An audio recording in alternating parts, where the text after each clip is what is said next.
Tenth का mathematics है NCERT syllabus से प्रोग्रेशन चैप्टर में। टेंथ में ओनली अर्थमेटिक प्रोग्रेशन पढ़ना है तुम लोगों को, समानांतर श्रेणी, जिसमें 2 पार्ट हो चुका है। तीसरा पार्ट साबित करे कि ए एन बराबर ए प्लस एन माइनस 1D होता है। इसमें पहले टर्म देखो, ए एन का मतलब क्या बतलाए हैं पिछले पार्ट में, ये अज्ञात पद होता है या अंतिम पद होता है। तो ये हो गया अंतिम पद। इसके बाद ए क्या हुआ, ए या A1 प्रथम पद, पहला पद। इसके बाद एन को रहने दो, डी पर आओ। डी हो गया कॉमन डिफरेंस। एन को कहते हैं पदों की संख्या को हम लोग एन कहेंगे। अब जैसे उदाहरण के तौर पर, चलो ये AP है कि नहीं है, कैसे समझोगे? तो ये AP है। क्यों है AP? तो देखो कॉमन डिफरेंस कितना है, तो इसके लिए कॉमन डिफरेंस निकालने के लिए कोई 2 लगातार पद ले लेंगे। आगे वाला पद में से पीछे वाला घटाओगे, जो रिजल्ट आएगा उसके अनुसार पता चलता है कॉमन डिफरेंस क्या है। चूँकि ये AP है तो इसका मतलब कॉमन डिफरेंस समान होगा ही। 2, 3, 5, 3, 8, 3, 11, 3, 14, 3, 17, 3, 20, 3, 23 है ना, 3 के अंतर पर चल रहा है। तो यहाँ पर इससे पहले देखो n किसको कहेंगे, सिर्फ n, तो पदों की संख्या को कहेंगे n। बाकी चीज़ बतला दिए हैं पहले वाला पार्ट में, n छूट गया था। इसमें कोई कन्फ्यूजन नहीं हो, चूँकि 3 टर्म होगा। एक होगा an, ये हो गया nवां पद, सिर्फ n का मतलब पदों की संख्या को n कहेंगे। इसको याद रखना है।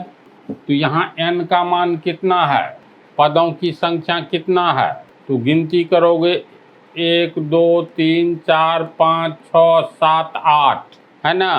तो यहाँ n बराबर कितना हो गया, यहाँ n बराबर हो गया 8। इसके बाद बोलो तो a बराबर पहला पद 2, इसके बाद d बराबर A2 माइनस A1 या A3 माइनस, हाँ, यानी A2 माइनस A1, 5 माइनस 2 यानी 3। अगर पूछे an बराबर तो क्या कहोगे? an का मतलब nवां पद को an कहेंगे, है ना। तो nवां पद यहाँ पर 23 है, तो इतनी बात समझ गया। तो इसमें अब देखना है ये है जो ये फार्मूला क्या कह रहा है। मान लो हम लोग, ये हो गया तुमको a, यानी a का मान हुआ 2, A2, यहाँ d बराबर कितना है, d बराबर हो गया, d बराबर 5 माइनस 2 यानी 3 हुआ। तो A2 बराबर 5 है न दिया हुआ, तो 5 को हम लोग लिख सकते हैं 2 प्लस 3, अरे 2, 3, 5, फिर A3, ये A1 हुआ, A2, इसी तरह A3, A4 इसी तरह लिखेंगे। A3 तीसरा पद कितना है 8, तो 8 को हम लोग क्या लिखेंगे 2, 3, 5, 3, 8। इतना समझ गया ना। चौथा पद कितना है 1, 2, 3, 4, 11, तो इसको लिख सकते हैं 2, 3, 5, 3, 8, 3, 11। एक पद और लिखते हैं A5, यानी 5वां पद, पहला, दूसरा, तीसरा, चौथा, 5वां, 14। 14 को लिख सकते हैं 2, 3, 5, 3, 8, 3, 11, 3, 14। इसी तरह हम 6ठा, 7वां, 8वां को भी लिख सकते हैं। इसमें अब ये देखो, ये जो है 2, ये 2, ये हो गया A, मतलब 2 पहला पद है तो इसको हम पहला पद को A लिखे। इसके बाद ये 2 A है, 3 क्या है D, यानी कॉमन डिफरेंस, तो A प्लस D लिख सकते हैं, 3 के बदला D। 2 पहला पद है यानी A है, और 3 क्या है, 3 D है कॉमन डिफरेंस, तो A plus D plus D। 2 हो गया पहला पद A प्लस 1, 2, 3, ये कॉमन डिफरेंस है, D का मान है, तो 1, 2, 3, 3 बार, यानी 1, 2, 3 बार। जहाँ नहीं समझोगे वहाँ निश्चित रूप से बोलना है।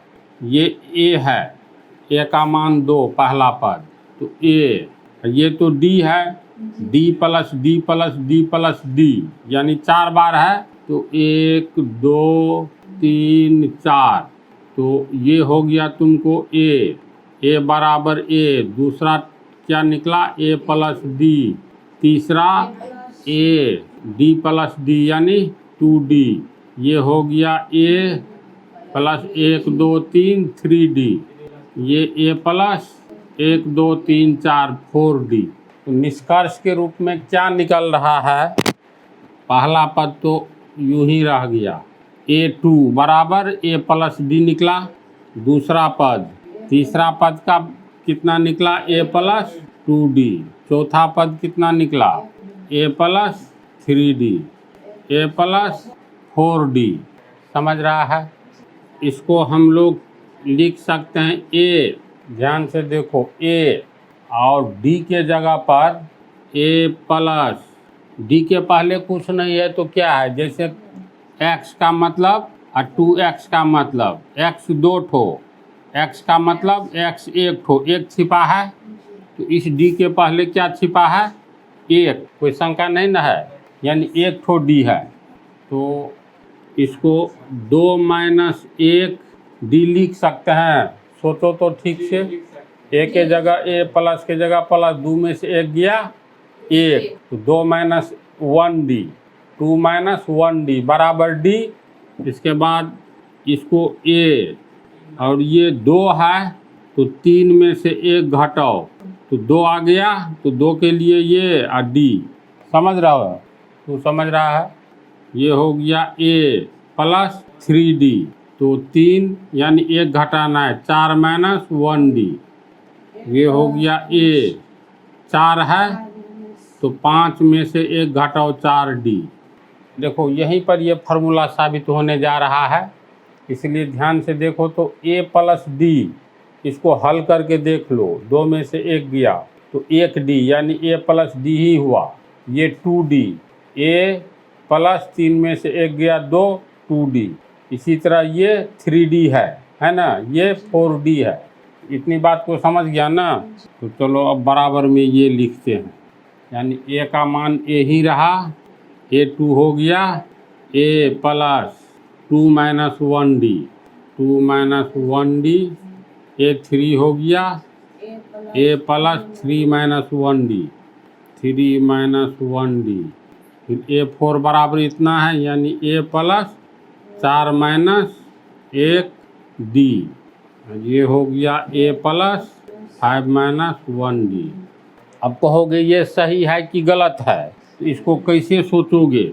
अब तुम जैसे 5वां पद, पहला पद दिया हुआ अगर रहेगा, जैसे ए का मान यहाँ 2 है ना, ए का मान 2 है, हमको कॉमन डिफरेंस कितना है, डी का मान 3 है इसमें, यानी डी बराबर 3 है, तो इसको हल करेंगे तो ए का मान 2, पहला पद 2 जोड़ 2 माइनस 1, और डी का मान 3, इसको हल करेंगे तो 2 जोड़ 2 में से 1 गया 1 गुने 3, तो 2 जोड़ 3 बराबर 5। अब दूसरा पद 5 आया, 5 है, किसी भी फार्मूला में सेट करोगे, मान लो A4 का मान कितना होगा, तो ए पहला पद है 2, 4 में से 1 गया 3, डी का मान है 3, तो 2 जोड़ 3 किया 9 बराबर 11, यानी चौथा पद 11। देखो 1 2 3 4, चौथा पद 11 है। इसका अर्थ क्या हुआ? अब इसका अर्थ ये हुआ, पहला पद के लिए कोई बात नहीं, लेकिन पहला पद को भी हम लोग इस रूप में लिख सकते हैं, जैसे ए, सब में ए है ना, तो पहला पद बराबर ए और 1 माइनस 1D। अब ध्यान से ये देखना है, जो पहला पद ए प्लस पहला पद है, पहला का मतलब 1, तो 1 में से 1 घटाएंगे तो 0 गुने डी, तो ये पूरा टर्म 0 हो गया, यानी ए बराबर ए।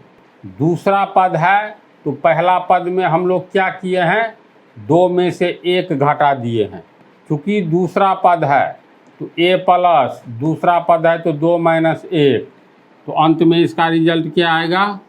ए प्लस 2 में से 1 गया 1 यानी 1D। तो 1 नहीं भी लिखो तो इसका मतलब 1D है, तो दूसरा पद क्या हो गया? ए प्लस डी। तीसरा पद तो ए प्लस 3 माइनस 1D, तो इसको हल करेंगे तो ए 3 में से 1 गया 2D, समझ रहा है।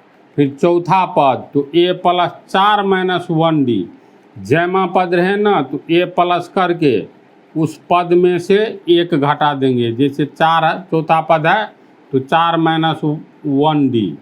पाँचवा पद है तो ए तो रहेगा ही ए प्लस, पाँचवा पद है तो 5 माइनस 1D। रिजल्ट क्या आ रहा है इसका? तो ए प्लस 4 में से 1 गया 3D, इसका रिजल्ट आएगा पाँचवा पद का ए प्लस 5 में से 1 गया 4 तो 4D होगा। इस तर्ज पर निकालोगे तो सब निकल जाएगा। पता क्या होना चाहिए?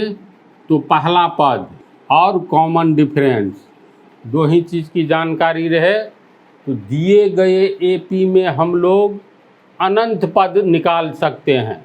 इसमें ध्यान देने वाली बात यह है, अगर तीसरा पद निकालना है तो ए प्लस 3 से 1 कम कितना होगा? 2, तो 2D लिख दो। चौथा पद निकालना है तो ए प्लस 4 से 1 कम यानी 4 माइनस 1D, अर्थात 4 में से 1 गया 3D। पाँचवा पद निकालना है तो ए प्लस 5 से 1 कम 4 होगा तो 4D।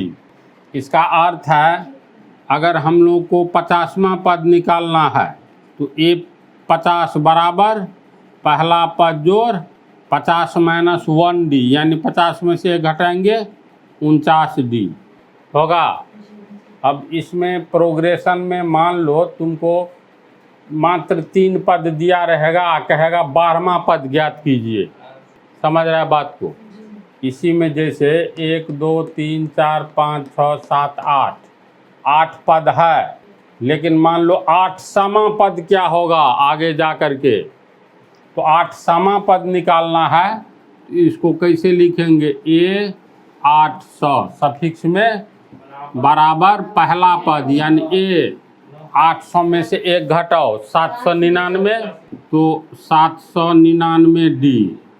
अब ए का मान कितना है? 2 प्लस 799 गुने डी का मान 3, तो 9 तिया 27, 9 तिया 27, 2 29, 2 7 तिया 2 23, 2397 में 2 जोड़ेंगे तो 2399।